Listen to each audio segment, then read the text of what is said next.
I want to do is what I want to do because every time I hate to go to school, I want to go to school and go back home. Okay, you're supposed to say, hey, welcome back to our channel. Remember? Mm-hmm. You forgot. Go ahead. Okay, ready? Say it. Hey, everybody. Welcome back to our channel, Reclaiming Our Identity. This is our post-trip video where we are going to just talk about our overall impressions of Tanzania and what we thought about it. As we have had, I guess, about a week or so to kind of contemplate our experience. And so what are you all's first, I guess, your impressions of Tanzania? It was hot. Like, no, I'm not even joking. And like the second we stepped out of the airport, you could feel the mugginess in the air. That was my first impression. Heat. Mm-hmm. Like, you had to get used to it. Mm-hmm. What else? You, Manny. What else? What other thoughts do you have on your trip, just in general? What do you mean the trip? Like the trip on the, like in the airport and on the airplane on the way there? The entire trip. Well, okay. So the airplane experience was all right. Like I just said, when we got there, it was very hot, so we had to get used to the heat. My overall impression, it was all right, but there's a lot of people, so you have to get used to everybody being close to you or wanting to be close to you and get to know who you are. Like, hi, who are you? Where you come from? And where did you experience that? When we went to the church, it was like Mega Mini. When we went to the church, a lot of the kids were like, they're very fascinated and curious. They were like, oh, it's a new person, I want to get to know them. And, you know, I mean, I had to get used to that. I was only there at that church for one day, but, I mean, after a while, I kind of, like, warmed up to them, I guess. I mean, so a lot of people, I'm not a people person, but then I like to socialize, I guess. So when I first met them, in a way, it was like, wow. These people have such big hearts and they're so open to like new people, and you don't experience that a lot in America. And it was really different. It's very different. So what do you think about the city? The city, it's very different from cities in America. So cities in America, there's a lot of hustle and bustle, and there's a lot of that in Tanzania, but then there's also like, it's like a difference in, what is the word I'm looking for? A difference in, what is the word? I don't know what I'm trying to say, but like, it's a different feel, I guess.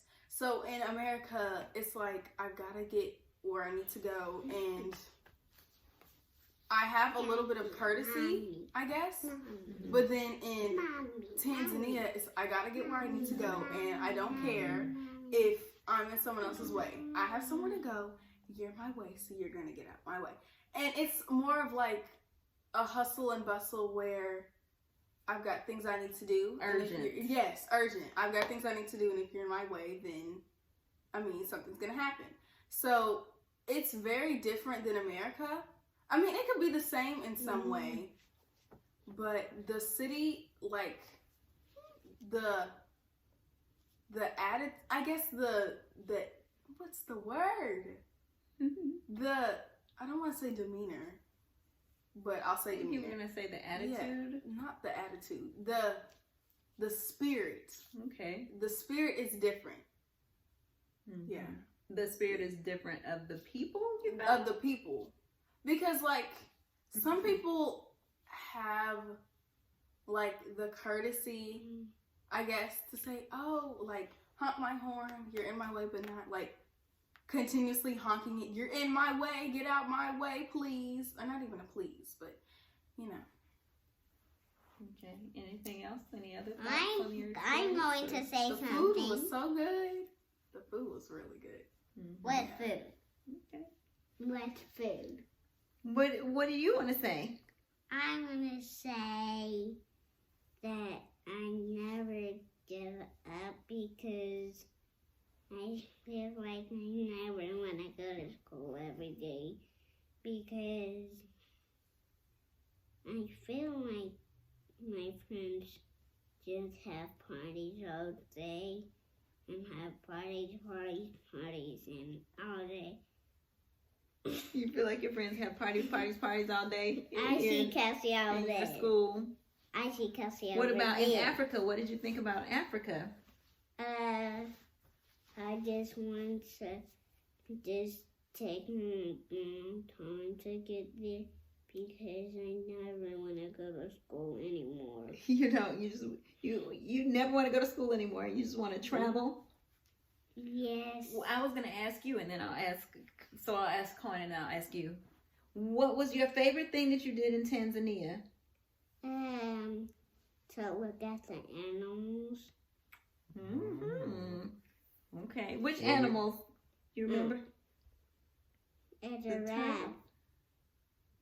We saw some carved giraffes. Did you see any real animals? Any live ones? I saw a goat one. Goats. Yeah. I saw one when we were driving. Yeah. We saw them a couple times. And you saw the turtles, the big tortoises, when we went to Zanzibar. Yeah, You remember? and I saw a horsey. On Prison Island, did you feed the turtle? No. The really big turtle? Were you I afraid? didn't want to feed all of their food for him, but after they was going to sleep, then I wish I could wake him up. You want to work up the turtle? Okay. Do you have anything else you want to say about Tanzania? Yes. About Tanzania? Yes. What else? I just want to feed all of the animals. You want to feel the animals? You like to see the animals? Yeah. Did you have fun playing when we went to somebody's house? Yeah. And they had a playground. Yeah. And they had nice soft grass that you got to take your shoes off and run around in the grass. Did you enjoy that? Yeah, but the slide was too hot. Yeah, because the sun was hot. Yeah, and I wanted to just jump. I just wanted to get out, and I didn't know what I wanted to do, but I didn't know but I didn't know what to do. Well, did you have a friend there helping you to play with the different things outside? Yes, but you met a new friend. Yes, but I just only had a train to play with. And still, I didn't want to play with it. Okay. Well, let's ask Kaya what her favorite thing was. Thing? I want to say thing. Or activity. Oh, yeah, activity. Whatever. Maybe the shopping or like the market exploring to a certain extent, because the people could be a little pushy, you know, when they're trying to get you to buy stuff from their shop. Like, sister, come to my shop. It was a little aggravating, but yeah, the shopping, because I got some really nice stuff from there. That was one of your favorite things to do. I should go get that hat. It's really Kelsey, you want to tell us your favorite thing that you did in Tanzania? Yes or no? Okay. Our middle child is being camera shy. She doesn't want to get on camera. So, I guess my recap of our trip to Tanzania would start with my first impression. I agree with Kaya. The heat and the humidity really hit us when we walked out of the airport. And then it was so interesting riding that early in the morning. We mentioned before that a hostess was going to pick us up and take us around, and she made arrangements for someone to pick us up at the airport. And on thinking back on that, I think that it was just really protective of her and really nice for her to plan to make sure that somebody was with us at all times, because she knows that a lot of people make their money by, you know, asking, do you need a taxi? Asking, do you need somebody to help you with your luggage? Do you need somebody to take you here or there? And to avoid us being taken advantage of, not speaking the language, not having the currency, I think it was a lot of foresight and protective of us for her to make sure that we already had somebody in place, because it was almost like, you know, Seema, who was our driver, was blocking people out. No, they good. No, I got them. We got it. People would approach us throughout the entire week. Either our hostess, whose name was Lupe, or Seema, who she secured to drive for us and take us around and look out for us. When people would approach us, they would always know we got it, or they would offer to sell us something, or just call out a currency, a price for something. They would look at her, no, that's not how much they're paying for that. Or let's walk, keep moving. You know, somebody came up to us with some sunglasses when we were getting off of the ferry from Stone Island back onto we had left Prison Island and come back to Stone Town, which is an area in Zanzibar, and we were approached by a guy with a huge display of sunglasses, and Kaya's sunglasses had broken, so I was gonna allow her to get some with some money that she had if the price was reasonable. So she, of course, not being a seasoned traveler and shopper, asked how much instead of us telling him how much we wanted to pay, because that's typically how we do it. $2, you know, typically, or something like that, but in their currency. So she says how much, and he said how much, and Seema, the young lady whose name I mentioned earlier, said, what? No. In Swahili. You trying to charge them what? No. She turned and she said, come on, let's just keep walking. So a lot of that happened. And even so much so when we went shopping, like Kaya mentioned that we went to the market. We went to a couple of different markets. One, in particular, that we spent a couple of different episodes of time in, was at Slipway Beach. And this is how they make their living. They're selling Maasai attire and handmade gifts, whether they be clothing, keychains, shoes, purses, bracelets, necklaces, jewelry, you know, what have you. And that's their way of making their money. So of course they were really good salesmen and women, and some of them were extremely aggressive. That's one of the little purses that we got for a friend.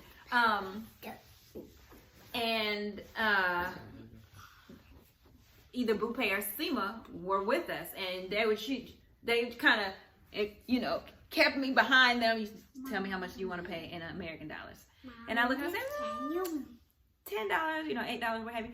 And then they would tell the person how much we were willing to pay for that.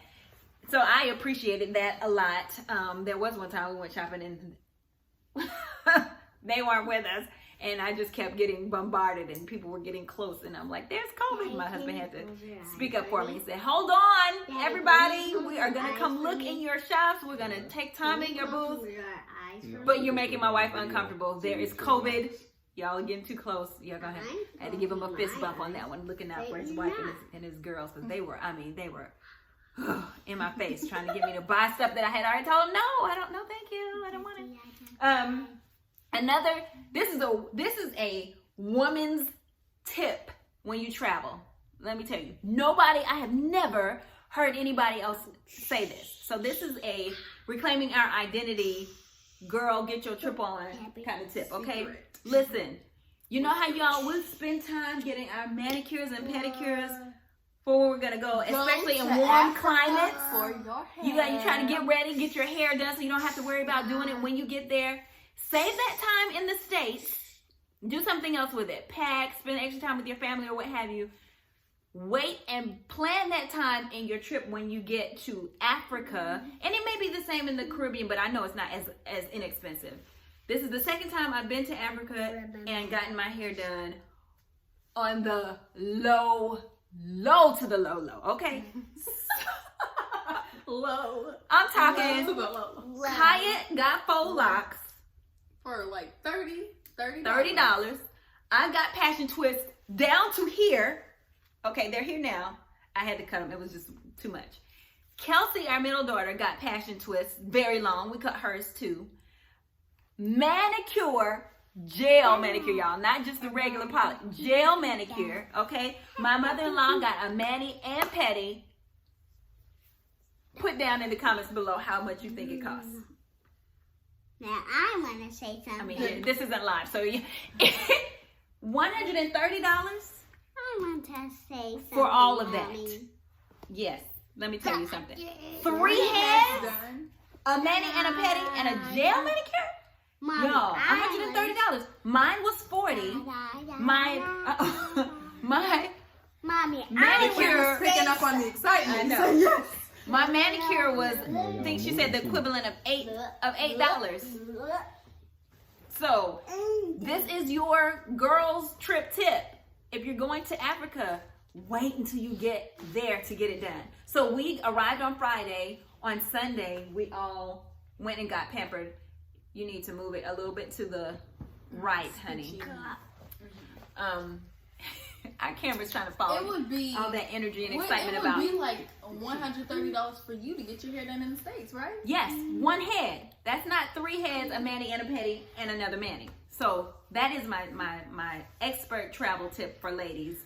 When you're going to developing countries, it's probably going to be a lot less expensive for you to get your hair braided and your manicure and pedicure than what we pay here in the States. So save that money and just get it done when you get where you're going. And it's some downtime too, because we have been a little busy, back and forth, out late, late flights, long flights, or what have you. So by Sunday, when we had the opportunity to do that, and that just happened because I had a conversation with Bupe, who was the young lady who hosted us. She had her hair braided, and I asked her about it, I think. And I told her I wanted to get the girls' hair braided because I didn't want to have to deal with it during the trip. So she said, this cost me about $20 US for her really nicely done, really tiny cornrow, braids all the way down. I said, what? I said, what about your nails? Because she had her nails done too. They look nice. She said, gel manicure's about $8. Y'all. I was like, we must. I need that. Looked at my mother-in-law. Mom, you want to have a mani-pedi? She's like, yeah, if we have time to do it, let's do it. You want to go play with Kelsey? Go watch a video or something. So, and then lo and behold, before I knew it, we were out and about a little bit more, and she said, okay, I'll take you to go get your hair done now. You can get your manicure and pedicure. I was like, what? I didn't even know that had happened. Apparently, she had been texting while we were driving in the car doing our sightseeing and made arrangements and plans with her shop where she normally goes to make arrangements for all 3 of us to get taken care of while we were there. And when I say they spent their time, when we get manicures and pedicures here, it's pretty quick, about 15 minutes for a manicure, maybe 30 for a pedicure because you soak your feet. My mother-in-law's mani-pedi was about an hour and a half because she was there while we were getting our hair braided. So while I was getting my hair braided, I was getting my manicure. They started on the girls' hair first because the young lady that was going to braid my hair was already working on someone. So I sat and waited while the girls got their hair started. And while they were getting their hair started, a different young lady came and set a nice hot bucket of water down for my mother-in-law to soak her feet, put all the good stuff in there, the oils and the foaming salts and things of that nature. So she got a good long soak, and then she soaked her hands, and they started on her hands while her feet were soaking. And I was kind of wishing I had gotten a pedicure then. But they took their time. It was thorough, did a really good job. We have been back. We came back on March 22nd. That was a Monday. I got my gel manicure the Sunday before, and it still looks pretty good. Probably doesn't need to be done for another week. So I'm saying that to say, not only was it inexpensive, it's not shoddy. Don't think just because it's done in Africa that they're not well trained and they don't do a good job. It was hygienic. They soaked everything. The utensils were clean, and she was so meticulous and so thorough and so gentle. She really took her time, and it was a sister doing it. You know, they weren't talking Vietnamese about me. And I'm like, what? Is she saying that my nails look bad or my toes look crusty? You know, we don't have to worry about that, because one of your girls, one of your sisters, one of your African sisters is doing your nails and your feet. So that's my big take with that. And I really enjoyed the ferry ride from from Dar es Salaam to Zanzibar. I like being on the water. I enjoy the ocean a lot. I'm disappointed that we did not have a really good beach experience because the tide was extremely low. So the water was way back. And so what was exposed was not soft, pretty sand, fluffy, soft sand. It was the algae and rocks and things like that. So you couldn't just relax and put your body down. You would have wanted to have on water shoes. So we tried to have a beach experience and go to the beach. I think the thing was we weren't knowledgeable about the best times of day to go. So we found out that it's better to go early in the morning or late in the evening. And it just wasn't feasible for us when the water would be much higher and you could just go from the sand into the water and not know, so much what you're stepping on. Yeah, because it looked a little funny. But the water is crystal clear. It's beautiful. It's gorgeous. It's much prettier than our water here on the Pacific side of the U.S. We have clear water on the Atlantic side, but we were in the Indian Ocean, and it is absolutely beautiful. I mean, perfectly crystal clear, clean water, unless you're near a pier or a port where, a lot of boats are coming in and there was some debris. So you'll see some videos on our channel later, and you'll see some of that, but that's because we were closest to the port. So that was a disappointment. And then the other was, like my daughter was saying, there's a lot of hastiness, a lot of personal sense of urgency there. I got to get where I'm going. Move my way. Get out the way. Yeah, I mean, even with the children, they were kind of pushing them and moving them because they're focused. I'm doing this. I'm going here. And there was not what I felt. This is just me, my personal experience there. I don't mean to be demeaning or disrespectful to the culture or any individuals who are from Tanzania or those who live there. I want to make that clear. My experience there was that there was not a lot of courtesy. There wasn't a lot of awareness of other people outside of yourself. They were really intent on getting where they were going and doing what they were doing, regardless of where you were. When we were getting off and on the boats, the ferry boats to Zanzibar, a lot of pushing and moving and coming up close in your space. And outside of COVID, that's just still uncomfortable for people to come as close as they were coming in your personal space. And they drive with their own personal sense of urgency too, like Kaya was saying. They're New York drivers on steroids. I mean, blowing the horn. My husband says this all the time. He's from DC. He's not patient. He's ready before he has time to light. He knows and anticipates when it's about to turn green, and he's already ready to go. They don't even have a whole lot of traffic lights, stop signs, street lanes. No, they get in where they fit in, and if you're in their way, you have to move, kind of thing. That's how they drive and how they move about themselves.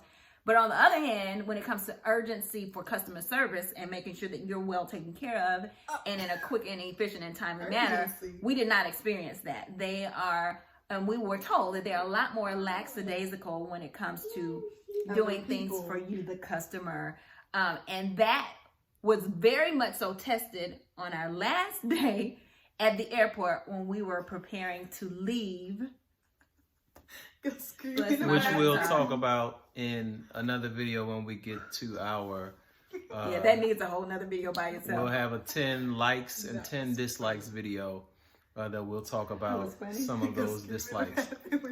But the information for Bupe, we'll put in the description. She has her own travel company, and when I mean that she really took care of us, we reached out to her on Facebook. As a matter of fact, reached out to the church there, and she actually responded. And come to find out, she manages the church's Facebook page, Magomeni Seventh-day Adventist Church, and she manages the page. And when I reached out to let them know we were coming to try to get in contact there. She responded, and come to find out she has her own travel company. And she really took care of us while we were there. Had an itinerary for us. We were not planning on staying in Zanzibar. We were planning on going for a day trip. She had a complimentary stay at a hotel there for us. As was mentioned before, she made sure that we had transportation throughout the week. We just needed to pay for gas. It was just, there were, as I mentioned before, we'll go over some of the likes and dislikes, overall, our 10 likes and 10 dislikes in another video. But my overall impression, I guess it was probably 50-50. There were some things that I liked about it, things I didn't like. I really enjoyed being around people that look like me all the time. The food was great. We had good food. We had fresh food. The being able to walk out your apartment and find 10 different markets that are selling fresh fruits and vegetables. And you can just go and get that every day. Is just, there's no such thing as a food desert, in Africa. Or at least in that community. At least in that community. Yeah. Which is one of the stereotypes, because a lot of people talk about how, people are starving in Africa when, you have in many of the homes there, in the front yards, they have, mango trees and passion fruit trees and things like that. And so, as we were talking to Bupe, I think it was Bupe or Sima, and she was just talking about how their community is such that if they know that somebody is hungry, then, they'll take care of them. And so it's not what we typically see, here in the States, what they promote to us about Africa and how people are starving and all of those things, whatever, when that's the furthest thing from the truth. As a matter of fact, she actually said people don't go hungry. Right. There would not be a case that anyone would go hungry. They make sure that everybody has. You will give up your own to take care of somebody else. That's the way their culture cares for each other. And I was telling my husband, when I thought about, we were looking back over some videos from our balcony at the condo where we stayed. You could see you looking down over a part of the city, and the houses are so close together. And I said, honey, I can see how everybody knows each other, because they literally, you walk out your door, you look out your window, and there's another house. Right there. And there are other parts where they're a lot more spread out, just right. Like we went to visit. We were in the city. We basically stayed we were in Dar es Salaam in the city. And so, of course, in any city, the houses are going to be closer to one another. But the difference in Dar es Salaam compared to a typical U.S. city, where they look out for each other and consider their neighbor their family, not just their neighbor. Right. You are even if it meant I'm gonna employ you so that you have a job. I'll have you be my driver. I'll have you be my nanny. I'll have you be my cook. I'll have you help me with my business so that you can have some income and I can make sure you have some food. And that was very endearing and impressive about them. Yeah. So there were a lot of positives. I think it's an experience that we all need to take, whether it's Tanzania or any other country. As people of color, we need to visit the motherland. You need to go to Africa. I would suggest, just saving your money and taking the trip. Just for the experience. And our children, they didn't have the best experience. It wasn't, it wasn't a luxury vacation. It wasn't a luxury vacation. It was an adventure. That's what I call it. It was an adventure. It was an adventure. It wasn't and it was something that they can say that they did. It was something that they said that something that they could say that they did. We went to Tanzania. We went to Africa, which a lot of people, can't say that they did. You glad you went? I mean, I got exposed to more black people, you know. That's always nice. Because, I mean, here in our neighborhood, you walk outside and then there's another white family living next door. But, I mean, it wasn't as exciting, I would say, as I hoped. But I got to experience something new. And that's always great. So, you know, like my parents said, it was an experience. It was an adventure. It's not always going to be like your dream, I guess, or like your dream comes true. But when it comes down to not opportunity, but when it comes down to what you actually, or the fact that you actually got to go somewhere that most people don't even think about actually going to, it's really cool. Because people don't think of Africa as a vacation place. They're like, oh, you're going to Africa, you must be doing some kind of mission work or something like that. No. I'm going to Africa for vacation because, you know, everybody's like, oh, let's go to Hawaii, let's go to Costa Rica, let's go to the Bahamas because they have the beaches. And people completely overlook the other places in the world that you can go. Like, people don't think of, well, they might think of India as a vacation place, but they might not. Like, people don't think of certain places that get a bad reputation as a vacation when you have to go and see for yourself. So the fact that we got to go and see what it's like to be there, it's really nice. Yeah, it was. I'm glad that our family had this adventure together. You know, even though I thought when we would we're going to Zanzibar. We didn't go to that side of Zanzibar. We were in Stone Town.